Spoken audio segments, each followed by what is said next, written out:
In our Ask Mixing with Mike section, the question is, what is the best sample rate and bit depth for my recording sessions? The quick answer to that is the best that you can handle. So I think one of the issues is really, first of all, the quality of the interface. Can it handle higher sample rates? And second is, how many tracks do you plan to work with? So when you're working with recording, it's pretty much a good idea to record at the highest sample rate that you're capable of, but also forward thinking to how much you're going to be mixing. So if you realize that your production is going to be 100 tracks, recording at 88.2 or 96 kilohertz at 24-bit is probably going to be too processor intensive and also too hard on your hard drives. So in which case it probably will be better, just for the sake of making everything work, to record at 48 or 44.1. I don't think there's a big difference between the two.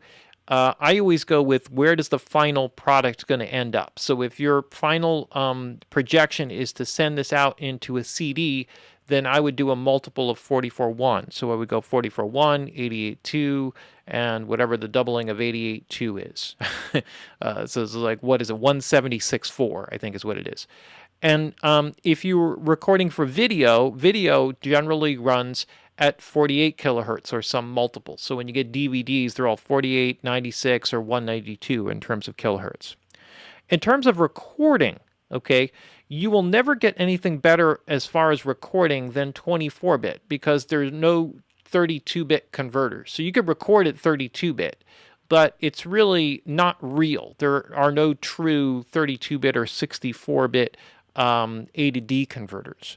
So there's no real benefit for that, and it does eat up more processing. Where that extra bit structure comes in handy is in the processing capabilities when you're doing your inside the box processing. So 24-bit is going to be the way to go, and you should always go 24-bit. The confusing part about the 24-bit thing, or the bit structure thing, is when you're at 16-bit, you have, I think it's like 85 dB or something like that of dynamic range, or 96 dB, excuse me, of dynamic range, which is quite a lot, right? And when you go up to 24-bit, you have 144 dB of dynamic range, which is beyond the scope of our hearing.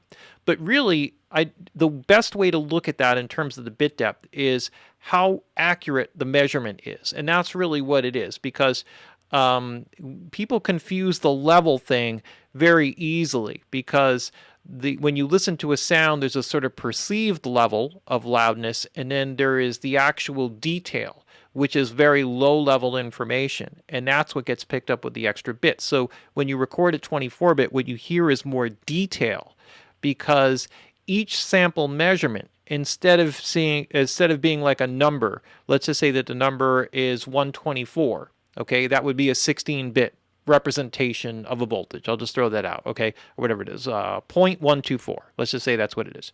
The 24-bit measurement would be something along the lines of 1.243659. So in other words, you get a more significantly accurate, more focused representation of each individual sample. And the cumulative effect of that creates a sense of depth, of accuracy, of detail that you don't get with 16-bit.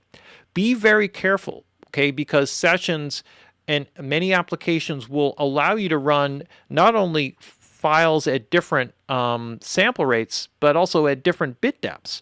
And so you have to be careful to check your settings, especially on programs like Logic, where it might default to 16-bit 44.1, and you could just create a session and it doesn't even ask you what sample rate you're working at, unlike Pro Tools, which does. So you have to go and check your preferences and make sure that when you're recording at the right sample rate and the right bit depth.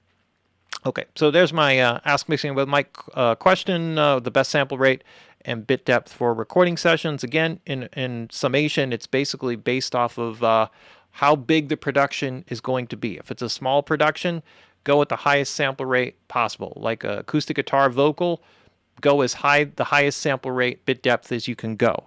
If you're doing a big, more blown out production with a lot of tracks, then you're better off lowering the sample rate just so you have enough processing power to get everything done.